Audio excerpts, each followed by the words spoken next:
Hey, everybody. Thank you very much for joining us again. I want to apologize for the tech issues we're having here in beautiful downtown Long Beach, New York at Rosenbaum Famularo, the law firm behind Amazon Sellers Lawyer.com. Now, I am pleased and blessed to have Keith O'Brien from Page.One on for this webinar. And we're going to be talking about a series of different things that sellers can do to make more sales, more conversions, and ultimately make a lot more money. So Keith, if you can, I always start the same question. How did you end up in this incredible space that we are in, helping Amazon sellers? Sure. Hey, CJ, thanks so much for having me on. I feel underdressed, right? But that's a life goal, to be, comfortable being the underdressed guy in the room, it's a pleasure to be here. It goes back. I've been in and around direct sales, and I've sold a lot of product, both on and offline over the years, through direct response advertising and things like that. But a good friend of mine who's also a business partner he actually started on Amazon as kind of just like he wanted to see if he could do it. We had always both run service companies, and he got intrigued around the physical product business and literally just said, I want to source a product, learn how to do it. And ironically, he almost quit because he had all these traditional plans that were unsuccessful in launching the product. He was on Amazon, but he didn't know how to do it. It was fulfilled by merchant. He was selling about $150 product, and he was selling like one every 3 days. And this isn't exciting, right? So just enough to aggravate him. Yeah, so he nearly literally quit the business, but he went to one of the early Amazing.com, I think the very first one, events, and learned some things, made some decisions, and made some changes, and he popped immediately to doing 3 to 4 sales a day. So he had a real business, right? So shortly after that, he got the idea for a review service, which nobody had done yet, and he started a company called I Love to Review. Shortly after that, I partnered into I Love to Review, and I took over and I started a Fort Lauderdale office. And then a few months later, took over as CEO and started leading that company. So that's how I got my start. Let me interrupt you for a second. Yeah. The way I got into this business is very similar. It was a long-term client, a good friend of mine. When I was like down in the dumps, I had gone through a really, really nasty custody fight. I had been a trial lawyer for many, many years, and I just needed a pivot. And he had bought an Amazon-based business where I had written the initial contract, and the account gets suspended. And he really didn't like the people that were available to help write plans of action and deal with IP issues. Sure. He says, hey, I know you're in a really bad place. Why don't you look at this, right? And I looked at it and I'm like, oh my God, this is so cool. And fast forward numerous years later, I get to deal with awesome entrepreneurs like you and sellers all over the world. And it was just a good friend at a time in life that was ripe for a change. And I also love how you have been involved since the old days of review.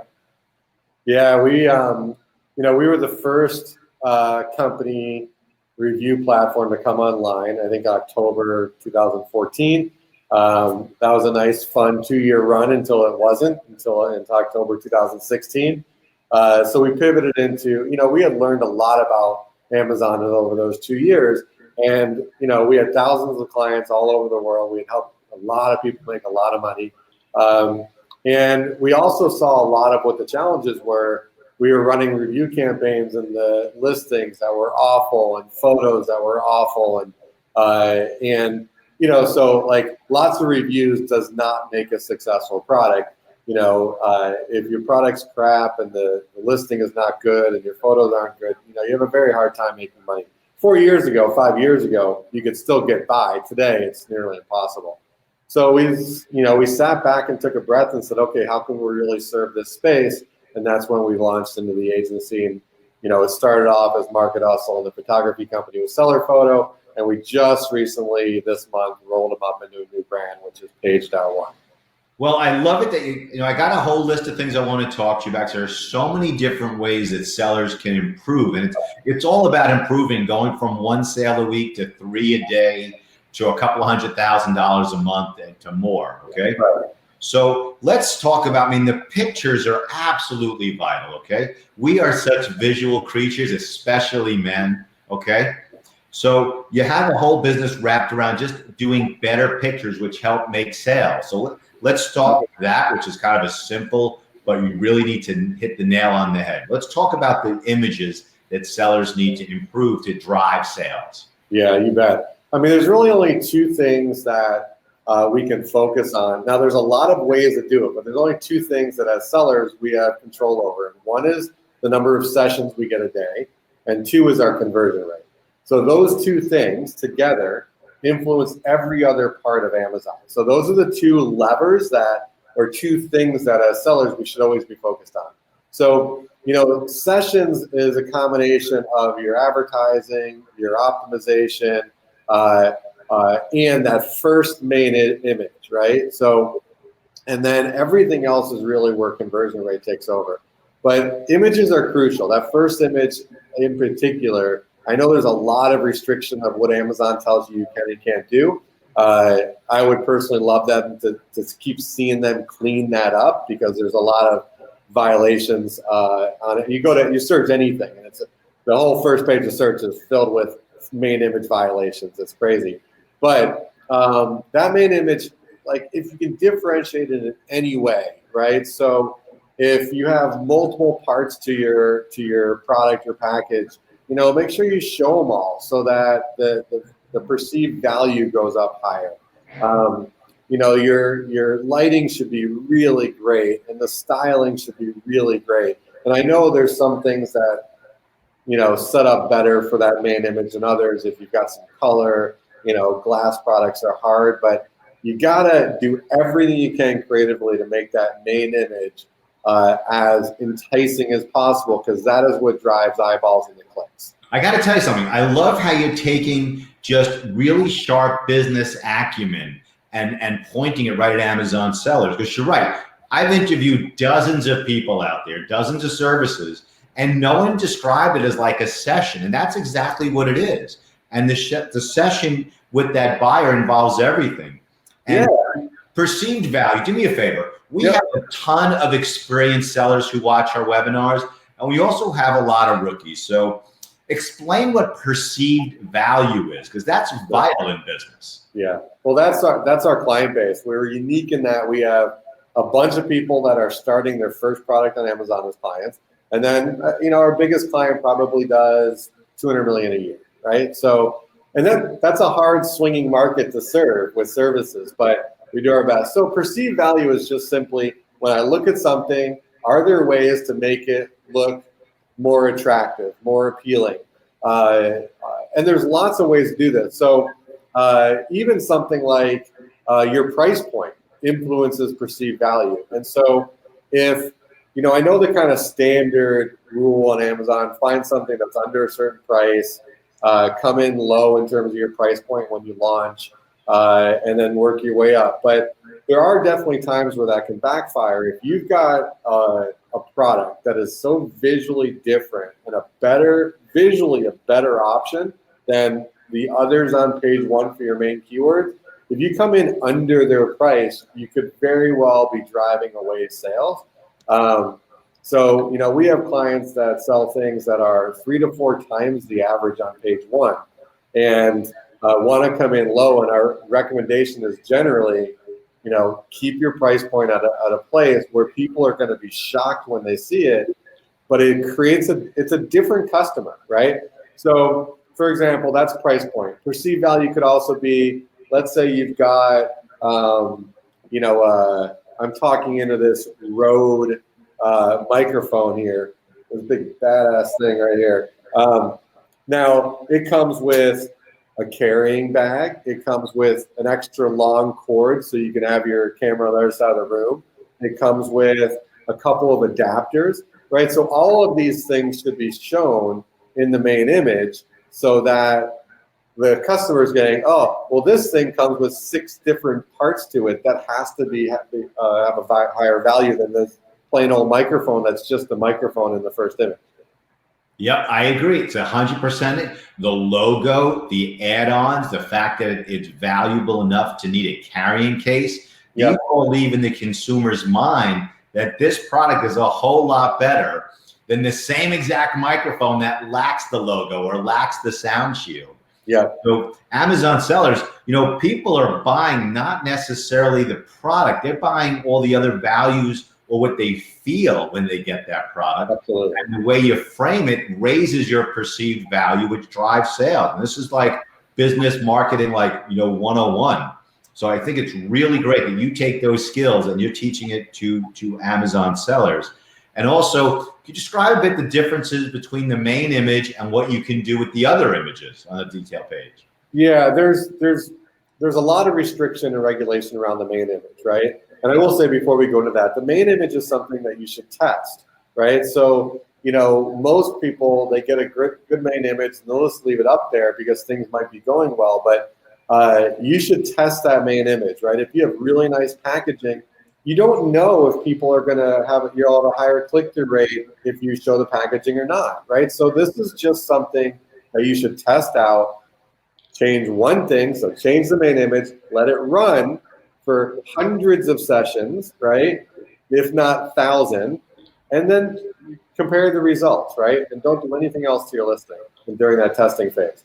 So if the main image's job is to get people to click, the rest of the images are to tell a visual story. That's their job, right? It's like the dating profile, right? Your Tinder profile, that main image is get them to swipe right, and then all your other images are that they can show people how good a guy or girl you are, right? So we like to do a lot of different things in that. We do full lifestyle shoots, we do on-location shoots, we do graphic design infographics, we do custom shots. We like to really understand who's buying this product. Looks like I froze. Did I freeze? Yeah, I don't want to interrupt you, but as of right now, your voice is coming in crystal clear, but visually, just looking as handsome without moving. Let me stop the camera and I'll put it back. All right, guys, stay tuned. I'm really sorry about the multiple tech issues right here. Okay, that's better. You guys are getting the content even with the tech issues. I got to thank Keith for his patience. No worries. I'm taking 100% of the blame. And you were talking about the images and storytelling. Yeah. Secondary image. Listen, storytelling is how humans have communicated since the dawn of time. Right. This is how we learn. This is how we become endeared to certain products. This is the emotional connection that makes people pay for your products. This is vital marketing efforts. Yeah, because that's it's all about, now we're talking all about engagement and conversion, right? So that your headline, your title, your first image, your price, your reviews, that'll get people to click into the listing. Once they're there, though, you've got to engage them for long enough to make a decision. And so we really like to tell a visual story. Our goal with photography is to give consumers enough information about the product to decide to buy, whether they ever read any copy or not. Because there are people, the dominant learning style in the world is visual. And so we want to kind of take people through that. So as I said, we do infographics on top that'll highlight benefits and features. And, depending on the product, we may do more scenes like in an environment. We're always going to style it in a way that shows kind of common use, and we can pull in the emotionality. So if we can have someone see themselves using the product based on the visual story, then we're moving that person closer to a buying decision. Yeah, I got to tell you, the way you're managing it is fantastic. Get the session started, engage, then focus on the conversion, which is the actual sale. And by analyzing each step of the way and looking at the whole group of benefits that the customer is going to perceive, that drives more sales. Let me change gears a bit. Okay. Now, you guys also help with the listing optimization as part of the session and part of the engagement. Is that right? Yeah. I mean, for me, listing optimization, the first job of a great optimization is about discoverability. right? So that is the biggest and most vital thing to increase your session count, is to optimize so that you are over time ranking for more and more keyword phrases. So that's all about, that's like SEO from the old website days, right? But then great copy is also going to improve your conversion rate, because you're going to keep that consumer engaged for a longer period of time. So yeah, we do all of that. We do hundreds a month for clients all over the world. Now listen, I'm a big believer that you need a team of people, because you need to have different, smart, educated people's insight in order to really get a good view of really any project, okay? Yeah. If you are like someone working out of a P.O. box in Texas, working out of your mailbox, your basement, whatever, you're not gonna write the best plans of action like my team does, because we conference every case with all of our team members. So you have copywriters on board, right? Yeah. You have people that this is what they do every day. Yeah, we actually have our optimization team split up into two different departments. We have a keyword team and we have a content team. So this allows people to really focus in on their craft. They both understand each other's jobs, obviously, but when you're focused all just on keywords and changes in how things index and what the back end of Seller Central looks like, and they're always changing it. Like right now, I mean, there's probably 10 different things within the listing for FBA accounts that are under beta right now. I mean, they've removed some product descriptions in the last week. We recently discovered that subject matter started indexing, in the back end. So all these little nuanced things, people, it's so funny to me sometimes, right? Like people will spend whatever they spend to research, source a product, pay for the initial inventory, and bring it to market, and then they're on Fiverr looking for optimization people to spend $10 or $15 to get it done. And it just is so counterintuitive. It just doesn't make sense. If you plan to sell 1,000 units in a month or in a year, the full first year, and you just amortize some of this really good quality work over that first year of sales, it's nothing per unit. But it lasts. Good work is going to last for an incredibly long time. Yeah, you do. You need to work this in, and sellers, you need to know your numbers, and you guys focus on also lowering ACOS, right?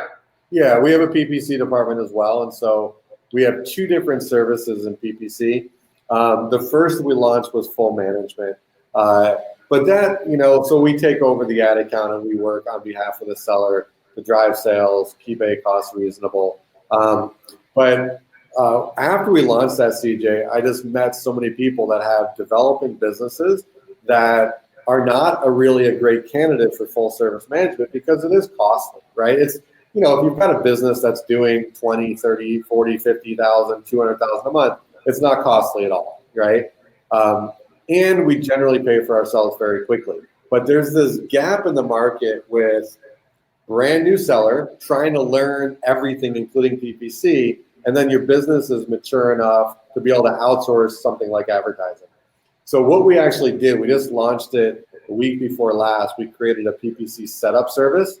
So we have created a small group of tutorials that help people understand the core basics in a way that's going to be effective. But then our team actually goes into your account, does the keyword research, and actually sets up your advertising structure for you. And then we turn it back over to you to self-manage using the tutorials, because it's hard. And like what we found is that, faulty account structure is one of the biggest issues. And so if you're trying to learn PPC on top of a structure that is just not good, you're just never going to get there. And so one of the things that I absolutely adore about this business is, while Amazon sellers will never get into and share their products with other sellers, Amazon sellers and vendors and service providers are incredibly open about sharing information, sure, how other people can do better, like giving a hand up, right, and assisting sellers, which doesn't exist in other industries. That's part of the awesomeness of this being a relatively new, relatively immature industry, where companies like yours will help people. Actually, here's a tutorial on how you can learn how to do PPC yourself. And if you want us to help, we're available to help you also.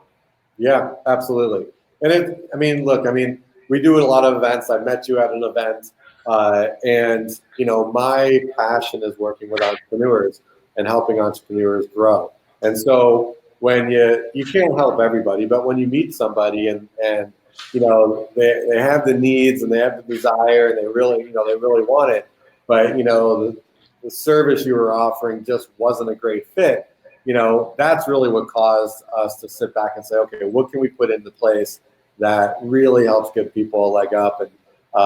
And mostly we wanted to mitigate their risk because people were losing so much money so fast in PPC, and it's a good way to kill your business quickly.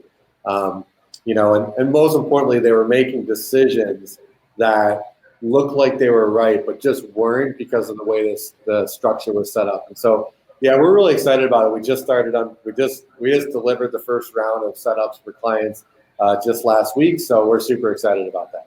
Okay, now I have been promoting, and many people are promoting for years now, how Amazon sellers need to develop private label brands, okay? Sure. There are still boatloads and boatloads of money to be made, retail arbitrage, online arbitrage, but the future, actually owning something, kind of requires you to build your own intellectual property, which means developing a brand.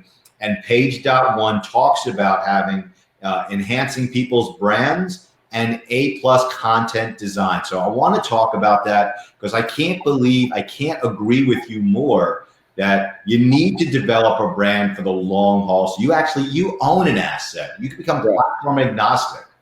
Yeah. Yeah. I'm not I know the arbitrage world, but it's never been something we don't have clients in that space really. I have a couple of buddies that are up in North Florida. Most successful online arbitrage or retail arbitrage guys I know, they do north of 10 million a year. But it's just a different business, right? So, once you've done a private label and you've gone through the paces of getting your trademark and brand registry in place, there's a whole lot of other benefits that open up to you on Amazon. CJ, you might have frozen. I think we both froze. I froze. All right, I think I'm unfrozen right now, and hopefully Keith is going to log right back on here. And what we're talking about now is how. All right, you are back on. Yeah, we're back. So there's a lot of things that they've kind of modeled the brand registry program after a little bit out of the services of the vendor program. So brand registry, I think the biggest one. There's two really big benefits of brand registry besides like some of the protections that they allot to you and some other things that they're rolling out like transparency and things like that in Project Zero. But in terms of just the listing itself, you get the ability to replace your product description, which is 2,000 characters of text, with this beautiful mini web page, right? That all of which shows up on mobile search without the customer having to click through anything. And so you get a chance to really tell a story. You're getting, as much space, almost as much space as you could possibly want. And you basically get to build like a one-page web page at the bottom of your listing. So if people actually scroll down that deep and then they hit that, it can be super engaging for people. And this is very similar to how A+ listings are set up with vendors. So listen, this is vital. This is, to me, absolutely vital. So sellers out there who already have your trademarks, you're already on your road there, and shoot Keith an email. And I'm gonna ask you for your email address, your contact information in a bit. Develop your brand, enhance your brand, get brand registry. And these listings, these enhanced listings where you can tell a whole story, that is taking the session of the potential buyer to a whole new level, which drives higher engagement, which leads to higher conversions, which is more sales and more money. It's all part and parcel of just continuously to increase your game, to sell more products, make more money, and develop the lifestyle that everyone got into this business to develop. Yeah. We have a recent client. It's such a great entrepreneurial story. The guy started selling product on Etsy, kind of more of a craftsman, artist, type of guy. And then over the last 5 years, has built a really successful Amazon business. He's turning over 1.4, 1.5 million a year at probably a 40% net bottom line profit, which is awesome. And so he's used a bunch of other services of ours before, but called in, started talking about PPC. We took over his PPC account. We doubled his ad sales in the first 3 weeks and kept day costs the same, which is pretty exciting. But what's cool is we're now building him. They've got about 50 or so SKUs, and now we're now building EBC for the first couple of SKUs, and we're going to be running it as a test, right? So, we're going to be replacing this product description. We're putting up the beautiful EBC, and then we'll just let it sit for a month and see if the conversion rate moves, right? Because when you have a maturing business, if you can move the conversion rate by a half a point or a point or a couple of points, like that is significant revenue over the course of the year. And so we're just starting small. We're testing out like 3 or 4 listings. And then if we see gains, we'll stamp it out across his entire store. So it's really exciting. These little things, and you can move the lever just a little bit, the gains can be massive over the course of the year. It's also taking the trajectory of the product and the trajectory of the sales, in a new level. This is taking the maturity of significant business experience. And by maturity, Keith, I mean that you're old. Okay? Yeah. And then applying it to the cutting edge of modern retail, where you test it, you can move the needle a bit, but the trajectory of the sales and increases dramatically over time, all keeping the cost per sale at the same level, which is absolutely terrific. Right. Let me just go back and make sure I covered the notes that I wanted to cover here, okay? We talked about listing optimization. We talked about, I love the sessions. We talked about pay-per-click. We talked about the vital importance of great images. Storytelling is absolutely everything in terms of making sales. And we talked about developing private label brands. Logistically, well, in service-wise, did I leave anything out? No, that's what we do. We help get listings up. We have to help them get them optimized, looking good, best in class for their category, and then let's get as many eyeballs through to that listing as we possibly can. Okay, so a couple of things I want to do. One, logistically, if 1 or 10 or 100 of the people who end up viewing this want to reach out to you and just talk to you about whether Page.One is a good fit for their Amazon business, sure. How do they do that? How do they reach you? How should they contact you? It's the worst time to do this, but I need to plug in my computer. So. All right. Today, I got to tell you folks out there, today has been a technological challenge for me. In terms of our breaking news, which I hope you all watch, we had to do it in 2 different chunks because my internet went down during it. This broadcast had a couple of glitches, but I really appreciate your patience with me. Sorry about that. So what we're talking about is how can people speak with you? How can they reach out to Page.One just to start the conversation to see whether or not Page.One is a good fit for them? Yeah, I would direct everybody over to the site, which is Page.One.